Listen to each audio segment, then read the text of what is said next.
around with my head held high. I'm walking around with my head held high. You know why? You know why? My dreams are reach. I can see those lights. My dreams are reach. I can see those lights. They on the other side.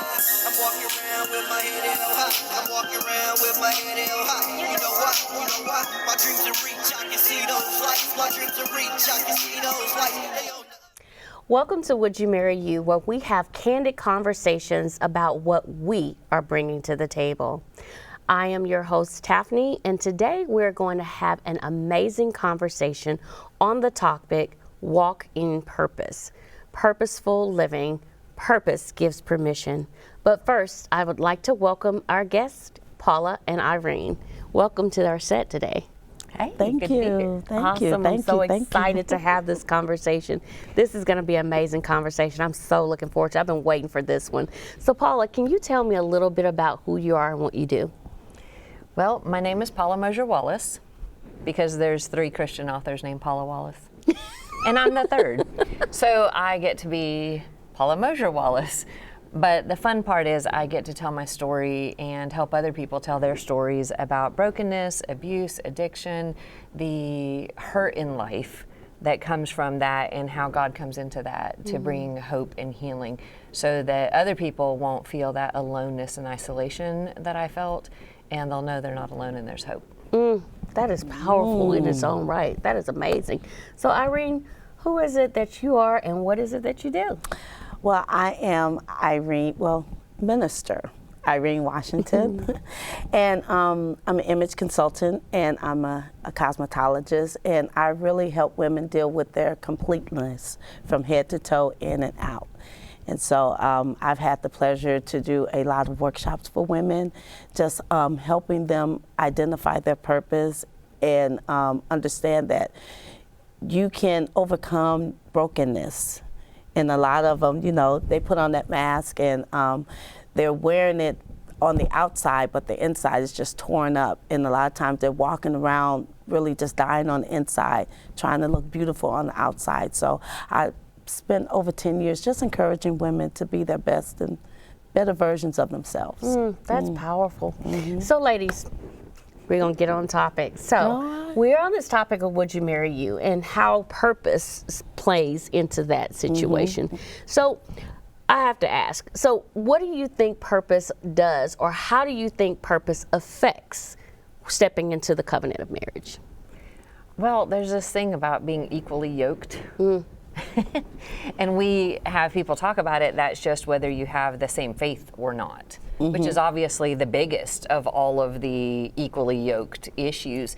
But if you're going one direction and you're wearing the same yoke as somebody else and they're going the opposite direction, you're going to have a really hard time going either direction well. And so to me, if I'm clear on my purpose and my calling, and if I'm with somebody else and they're clear on their purpose and calling, and God has already aligned us to be on the same purpose and calling together, then we can do way more hauling, pulling, going in line together than we ever could alone. But if you're not lined up that way, if it isn't God putting you together with your purpose, being in line with each other, all kinds of issues ensue.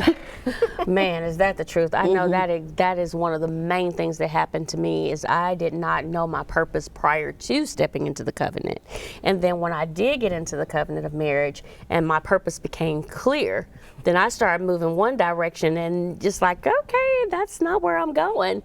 And it made for a very difficult situation. Like you said, when the yoke is there, you can't go either way. You can't go toward theirs or toward your own without there being some push and pull, and usually ends up in a pretty bad situation. So that's powerful. What would you say that does when they talk about stepping into a marriage? Well, what I find, just speaking to a lot of women, a lot of times they really don't have a concept of marriage. So that can be one of the biggest problems. And if you don't have a concept of marriage, you really don't even understand your purpose in the marriage. So a lot of times, you know, they learn things from a worldly perspective and they try to bring God in it afterwards. And that, you know, God is good on damage control, but then when you have to do the work in the marriage, that causes a lot of struggle, right there. And then you're trying to identify who you are, who your mate are, and then you're just back and forth with each other, and yeah. How have you seen that, or have you seen that affect relationships that you've gotten in that looked like they were headed toward marriage, or even those that didn't look like that? Well, I remember when I was dating, I had no concept. I was just out there. I had no idea what kind of man I was looking for. I didn't even know who I was. And so here I just saw him. He was fine. And he was saying what I wanted him to say. And then we get in this relationship and then find out we don't have a lot in common. And then that really brings division. And then if I'm growing and then my mate is not growing, and then we have division there because now somebody's going to become insecure. And then that insecurity starts bringing on control. And then now you're trying to fight for your identity. And you completely lose yourself. That's good. That's good. And I see that happen a lot. People lose themselves in a relationship, and then once they get past that broken relationship, now they spend the next 5-10 years trying to figure out who the heck am I and what do I want? What do I want? So have you seen that affect your relationships at all? Well, it's interesting because marriage is obviously the one relationship that's covenanted. Correct. And that we choose ourselves, like we don't get to choose our parents or our children in most cases, except adoption, obviously. But in most cases, we don't get to choose those. We do get to choose our spouse, but we also choose our friends. We choose our ministry partners. We choose people that we're with.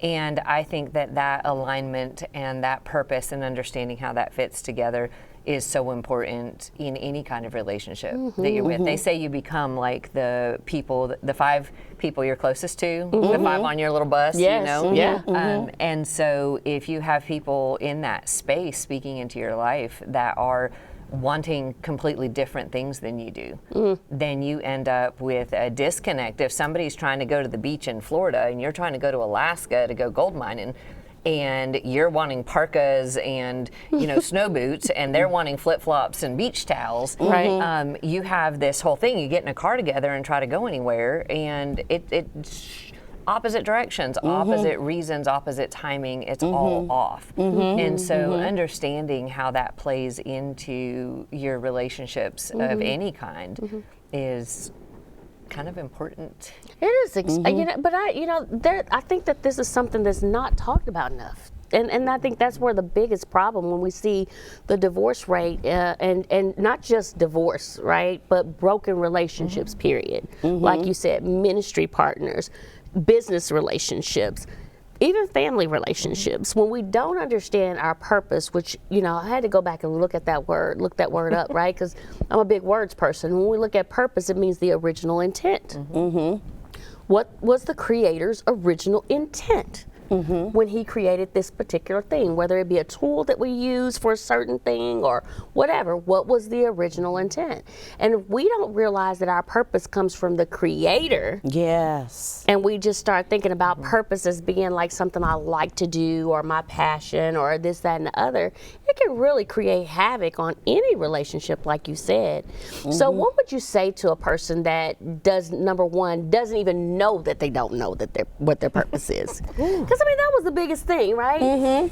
Because we don't know what we don't know, and then once we realize we don't know it and we need to know it, and then where do we even go to find out what we don't know? Like, what would you say to that person? Well, to me, it's going to God about it because we don't hear Him tell us what it is that He wants us to do or what our purpose is or what He designed us for if we're just running off so fast on our own that we aren't asking Him. And I always go back to Peter walked on the water, right? Yeah. He was the only one that asked Jesus, if it's you, tell me to come. The other disciples were in that boat. They didn't walk on water. And the reason they didn't have that invitation was because they didn't ask Him, if it's you, call me. And so I think there's a piece of we're running so fast on what makes me feel good and what do I like and where do I want to go and what do I want people to think of me and what money, what house, what spouse, whatever it is I want, that we are not going to Him and saying, you know what, God, you designed me with a purpose, with talents, with gifts, with an identity. You created me. What is it that you did that for? Where are you drawing me? What is your purpose for me? And when you actually look at that and go to Him about that and put it out there on the altar, here's everything, God, what is it that you want? He's faithful. Yeah, he is. He will tell you, Yeah. come on, I got this plan for you. I have this path for you. And on that path will always be the provision, the protection, the purpose, and the fulfillment of that purpose, because he's the one that planned it. That is so good. And I found also, like for me, I didn't realize my purpose until I was older. And so when I got to start to look back and see some of the paths that I had been going down, good and bad, right? It was the good things and the bad things. That's when he started talking to me about how purpose gives permission. Like even some of the trials were necessary for me to build a muscle that was going to be necessary for the purpose. I know that's a long drawn out process, but it was. It's like if I hadn't to pick up specific skill sets along the way, even in those broken relationships or even in those spaces of, feeling whatever, then I would not be prepared for where he was taking me. Right. It was all necessary. So establishing in my mind this happening for me and not to me. Now, not saying that it was a good thing that the bad things happened. That's not what I'm saying. Some things I brought on myself. Some things I had no control over.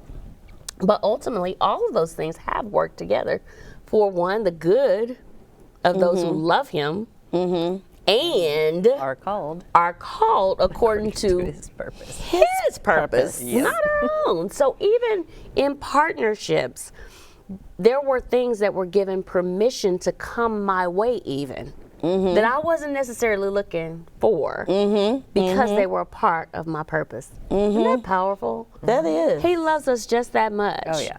That he does not desire for us to miss one beat of the process. So I ask you, if you were talking to someone and they were operating and did not know what their purpose was, how would you advise them to find out? Well, I'm going to just speak about myself and how I got to realize my purpose. Sometimes what I find is like what you said, God lets life happen. Because sometimes we're not paying attention. We don't want to hear what he has to say. We're doing our thing. And we really don't want to hear someone like coming. If you don't want to hear about Christ and you're not trying to hear the biblical perspective, God will allow life to happen. And it's amazing that brokenness inside you when you done lost that loved one, or you done lost that job, or you lost that marriage, or whatever it is that you lost and you suffered and you're just broken, it makes you come to him. And then when it makes you come to him, God just positions his people like right there, so when that person is ready, they're there to ask that question about their purpose, and then they're ready to receive. And when they give the story, then you can kind of navigate them through something biblical, what the Bible say, or just your life experience. And that's what it did for me, because I know I was drug out. I was a person that didn't want to go to church. I didn't want to hear nothing about Christ because I heard people live, I saw people live just all kinds of ways. So I wasn't trying to hear nothing about Christ. And God let me, I always say, scrub the ground. When my face hit the pavement and I have nowhere else to look but up, then I started listening. I wanted to hear. Then he was able to draw me into his house to get the word, to receive, to meet someone like Taffany, to be in that position to receive, to hear, and to get direction. And then he was able to order my steps, because as long as I'm not submitting, he can't order anything. He can just send the angels to protect me and say, oh, look after my girl, she done went wild. She done went wild, just look after her. And he'll just navigate you back, and it's amazing how he does that. And I hear a lot of women that come into the salon and they'll be telling their life story and they're off the beaten path, but God allows them to just, like, I may be witnessing to someone else and they are over here, and for them to come to me and be like, can I ask you a question? That's my open door to helping them understand the purpose of who they are as a woman, and that God didn't design them to just be something that's just thrown out there. That's powerful. That's powerful, but the opening the door. Because I hear people, I remember someone telling me, he was like, I've heard preachers preach a sermon. Now I'm ready to see them walk it. You know what I'm saying? It's like we get the opportunity to witness at all times, and when necessary, say something. Yes. It's not always what we say. is how we walk this It's thing how we out. live it. And when people see us walking, sometimes walking in our purpose, it's like, I wonder, how did you get there? Because that's what I've had people ask me. It's like, I've watched you over the last X amount of years, and I just see blah, blah, blah, blah, blah, blah, blah. What did you do? And I said, it's not my plan. When I realized it has nothing to do with me, except for my yes. That's it. That's all I can take credit for is my yes and my diligence and hard work. Because I had a choice, right? But when you get in alignment with your purpose, doors open up that you didn't even know were there. It's not even the doors that you wanted to open. You didn't even know the doors were there. And Paul, I have to throw this your direction because I've watched your journey. I've been here. I've watched the journey, and yeah, I've seen that. Like when you get in alignment with purpose, doors fly open. And I know you've had several career paths. Can you tell me a little bit about what all you have done and where that change came of you truly operating in alignment with your purpose?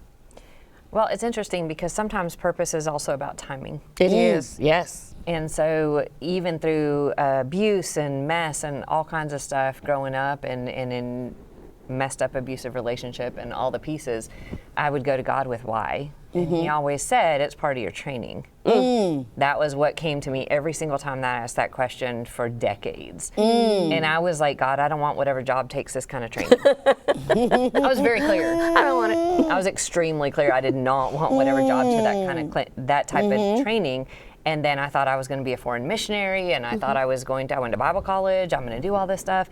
And then none of that happened. I ended up going into business and was an entrepreneur in real estate title work and a hair salon and spa in Orlando and a Carvel ice cream franchise. And I sold commercial lawn care through True Green. I managed a service company in plumbing, heating, and air conditioning, mechanical contracting, medical services, surgery coordinator. Like we can just go down lists of crazy stuff that was part of my journey. And I was going to God asking him, and why can't I do my calling? Because I thought I had a calling versus a purpose, right? So I'm doing all these things going, God, why not, why not, why not? And when he finally got to the place where he was ready for me to take the next step, then he was like, what did you need the most when you were hurting the worst? And I had 40 years of hurting at that point, which is training time for Moses and for other people. 40 years was this thing. And in that time frame, he had set me up to learn and experience and walk through and run to him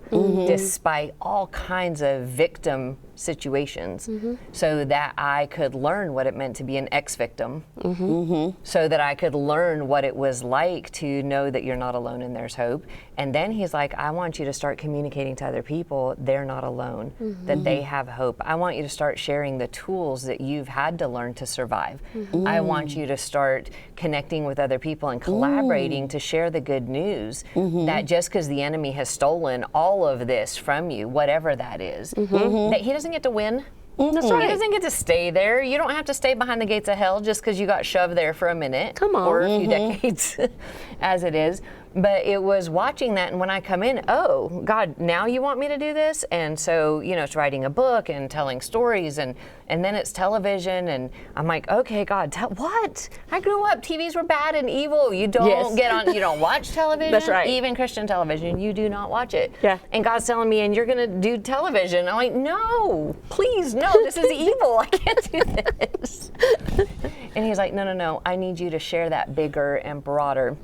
So I go back about a year and a half after starting television, and it's around the world now and on tons of networks, and I'm going, but God, when am I going to be a missionary? Like was born in Peru. I grew up on the mission field. When am I going to be a missionary? And God is like, Paula, your face is speaking the truth and the gospel literally around the world. Yes. In multiple languages. Like you're doing this, you are a missionary. I just called you to do it from one location where you can raise your 3 children instead of having you actually traveling to one country in one town in one place. I wanted you to speak the truth across the world. And I'm like, a media missionary, right? This is what you're doing here, is being a media missionary. And we sit here and have this conversation one time, and God can speak through it and use it over and over and over again. And then he opened all those doors. He provided the finances, he provided the locations, he provided the guests, the stories, the experts, the people that sewed into me and mentored and helped me, the people who came alongside. And it's that when you say, I don't think I was out of my purpose previously. I just hadn't gotten to where the ministry focus was my purpose yet, because I was still building street cred. Yeah.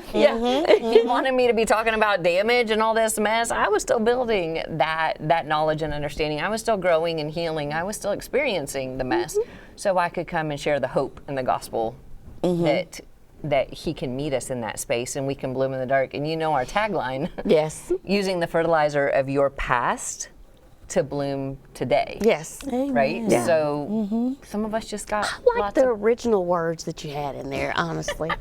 It was poop. That was original. at some point. Fertilizer works well with blooming though. But it's so true. It's so true. Is that we cannot have the opportunity to effectively sit across the table from somebody that is or has gone through things and truly share a story that helps them to see a face of hope. And I think ultimately, I know for me, that is my purpose. Like that is one of the things that God has purposed me for. And I tell people all the times that I have been blessed with an amazing journey. You know, the mess in ministry, the mess in everything, right? Because there's mess in ministry. I don't know if y'all know or not, but it's mess in ministry. I mean, all of those messes, but every bit of it prepared me to be able to effectively and efficiently have compassion and grace for people, and to truly be able to be a face of hope for the next person. Like, who was that person you wish you would have had when? You know what I'm saying? Who is that person? And that's the person that I'm calling you to be in this season, and that's where the purpose comes in. So for you, when is it that you stepped? I heard you say earlier that you were just out there doing your own thing, and then you were running and you ran into Jesus. I love that. I love that. Yes. Oh yeah, I was running and ran straight into Jesus. Ran right into him. Right into him. I always say I was that woman at the well. I was that woman at the well. I remember, it's funny because God took me back. One day I was praying and I was just like, Lord, what are you calling me to do? How do you want me to do this for women? And so he took me back when I was a little kid. I was a young girl and my friend had a baby. And she had a baby, I think around 12 or 13 years old. And I remember going to visit her and I looked at her baby and I thought, this child is not going to have a dad like I don't have one. Because my natural father didn't raise me, and I didn't even really know much about him. And so, you know, that heartbreak that you grow up with, and it doesn't go away.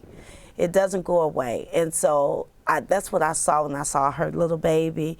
And I immediately said, God, you know, I want to help young women. I just want to help young women not be in this position. And I had to be like 15. And so I thought becoming a gynecologist would be the way to help young women. So I'm going to help them and help them understand that they don't have to have children early and come up with these programs for young women. And got into pre-med, and 2 years in decided I was going to do corporate America, because the nursing program I wanted to go through to get to medical school was a 3-year wait. So I was like, oh, let me see what else I can do. And I go into corporate, and I love corporate. So I'm like, oh, I'm going to take over corporate America, and that was my goal. And then God said, park your brakes. I want you to be a hairstylist. Now here I am, a general accountant, getting my bachelor's degree, going for my master's, and he was like, you're going to be a hairstylist. And so I kicked and I screamed, and I fought. Well, I lost because I'm a hairstylist. And just the whole time I was in the medical field, corporate America, in hair, I minister. I minister to women, young women, older women, married women, divorced women, widowed women. And he just got me pouring into him and pouring into him. And so one day he said, Irene, he moves me to Murfreesboro, Tennessee. And he said, how you build your clientele is you're going to do wine social. He said, women like wine. So I'm like, okay, Daddy, that's what you want me to do? And I do my first wine social, and he said, when you get them in there, show them how to do their hair, show them how to do their makeup, tell them how to look better. I was like, okay, so I had a little makeup and give them a little demonstration. So it started out with 5 women. Then it went to 10 women, then 20. Then I ended up doing a fashion show. And he was like, do a fashion show. Show them how to dress. And he just kept setting me up. And then he went from a fashion show to a Black Girls Rock, which is done by Beverly Bonds at BET. She does the original Black Girls Rock. And he said, do your version of it. And I did it at my church. He told me how many women to have. I had 17, and it was from the ages of 7 years old to 70 years old. It was a wide range, and how to speak to them. Tell them, he had me put pictures on the table, and he was like, have them look at the woman, and how do they see themselves with this woman? And he just had me do that, and then it went from one event to a bigger event to a bigger event. Now I'm finna do a bigger event. And he was like, teach them about their hair. Then I went to go get my business license, and he said, don't put cosmetology, put image consultant. I was like, well, what's an image consultant? But by this time, I'm not arguing with him because he done navigated me through these events and basketball tournaments to help the youth for education, and he just got me going and meeting all the people. And it's like, I can't say what I don't know how to do, because he would just bring the people and he would just make it happen. He would give me the finance, he would give me the venue, he would just give it to me. He said, if you say yes, I'll do the rest. And I was like, okay. And so here I am teaching women how to do their makeup. And then Miss Taffany right here came with me dressed in goth. No color, just black. Now look at her. And I was like, so she was one of my first pupils. And God just moving, and he had me build this image consultant business, and I was like, I'm not even gonna ask you how to do it, just show me. And he just keep opening these doors, and now here I am encouraging women. And then he tricked me into becoming a minister, because I didn't want to be a minister. I was like, I could just go to church. I'll help, I'll serve, what you want me to do? And he said, I want you to join the ministry. So I joined the women's ministry. And I was like, that's not what you mean. And then I went and joined the prayer ministry. I was like, that's not what you're talking about. And then he was like, no, I want you right here. And I was like, okay. And now I'm a minister and on my way to being ordained. I was like, Daddy, look at you. Here I'm a girl that didn't want to go to church, to being in church, to leading women, and now I'm over the women's ministry at my church, and I'm just pouring in. And so he said, I want you to build the woman from the inside out. Deal with the brokenness.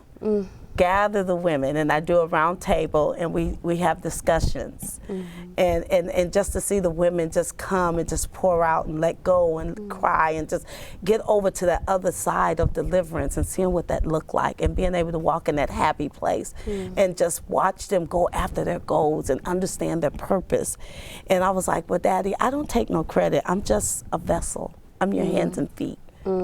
Have your way. That is so beautiful, so beautiful. Thank you so much for sharing that. Thank you so much for what you bring to the table, your experience and your knowledge. And I'm so super excited. So I hope that there was something that was said today that helps you to get to a better space of a healthier relationship that you desire. And as I say all the time, don't just be a hearer, but be a doer, because ultimately we are the only common denominator in every relationship that we're in. Thank you. I'm walking around with my head held high. I'm walking around with my head held high. You know why? You know why? My dreams are reach. I can see those lights. My dreams are reach. I can see those lights. They on the other side. I'm walking around with my head held high. I'm walking around with my head held high. You know why? You know why? My dreams are reach. I can see those lights. My dreams are reach. I can